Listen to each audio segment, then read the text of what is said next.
My name is Simi, and I'm over here with Sana. So why don't you tell us a little bit about yourself? So I have been teaching, this is my 5th year. I've taught 2nd and 3rd grade. I work at Barrington Place Elementary School, and that's in Fort Bend. I have my certification EC through 6, and I also have my ESL certification. The population in my school is we have like 80%, about 80% ESL students, and we have a lot of different races and minorities, and it's just a very diverse school that I work at. That's really good. So what is your title at the school currently? So currently I teach, I don't really have a title, teacher, but I teach ELA and social studies. Okay, and can you please tell us a little bit of what you're teaching this semester?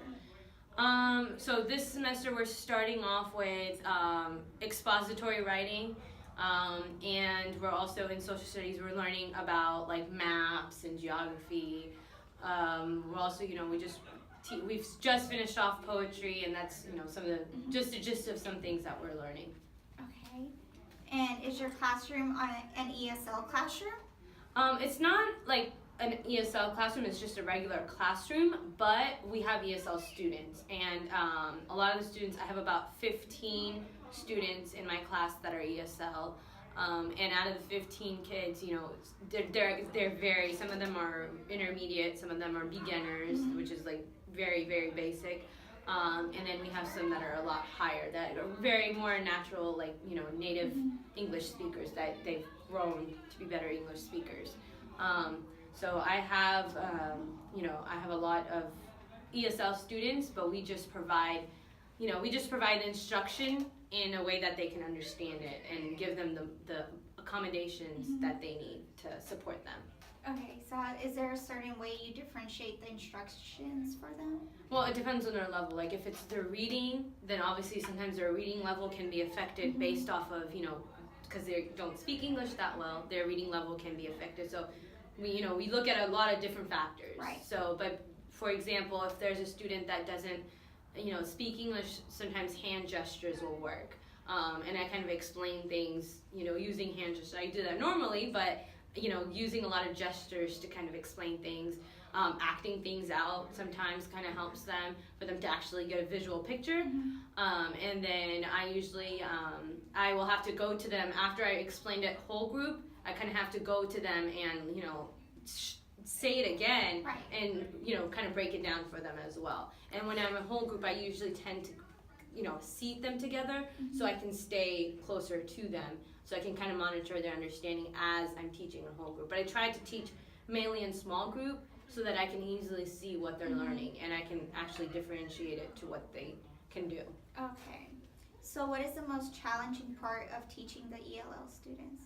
I mean, the most challenging thing is obviously if it's a beginner, if they don't speak the same language. Right. Like, for example, I had a student that spoke Urdu like me, and so I was able to communicate with her, and I didn't just speak, her first language. I spoke our first language, and I spoke English so that she could make those connections. But then when you have a student, like last year, I had a student that spoke Turkish.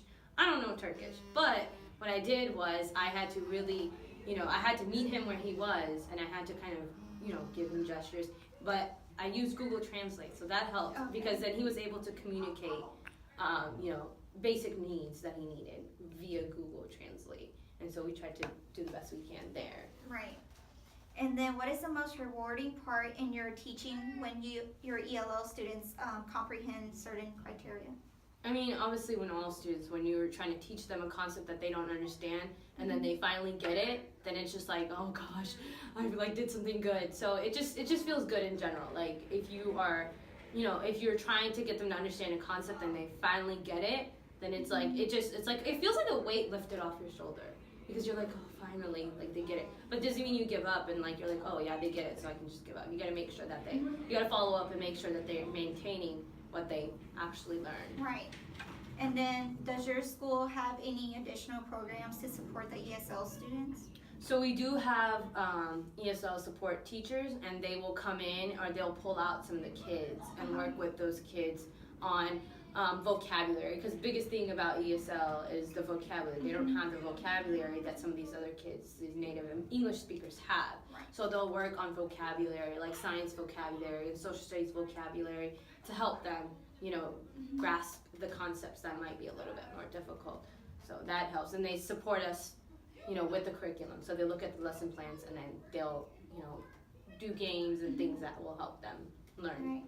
And then how do you keep your students engaged and motivated in certain reading or writing lessons? So the biggest thing about writing, I hated writing when I was younger. So the biggest thing is I like to, encourage them to write about things that they actually feel strongly about. Right. So I will always ask them, like, okay, so if you're gonna pick this, you have to make sure that you really love, like, if you're the most, like, for example, they're writing about the most important person to them. So I tell them, okay, you need to pick somebody that means the most to you, and if they mean that much to you, then you should have a lot to say about them. So I try to encourage them to pick something that they have a lot to say. And the biggest thing that helps is when they're pre-writing, before they actually, begin their, is, in that pre-writing process, supporting them in that process will help them with when they actually start writing.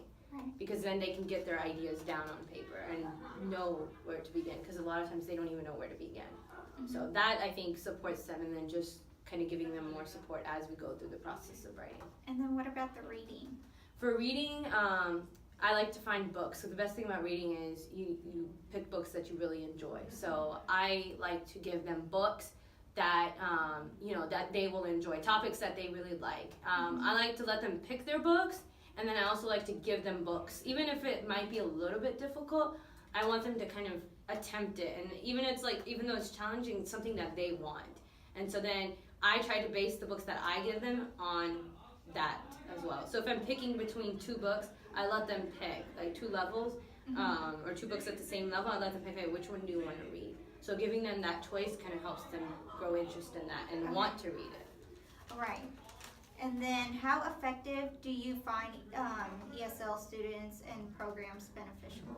So I think ESL is beneficial if it's implemented the right way. Because I know a lot of times in the past where the ESL students just like, oh yeah, I'm ESL, but you're not really considering all the other factors that the child may be going through as well. But also making them feel like, oh, they're not anything different. That I think makes a big difference too. Because sometimes if you pull them out, they're like, oh yeah, I get pulled into the ESL, because then they may feel like, oh, I don't know anything. Because sometimes they have that, like they're not as motivated, or their lack of motivation because they feel like, oh, I'm not smart enough, or whatever it is.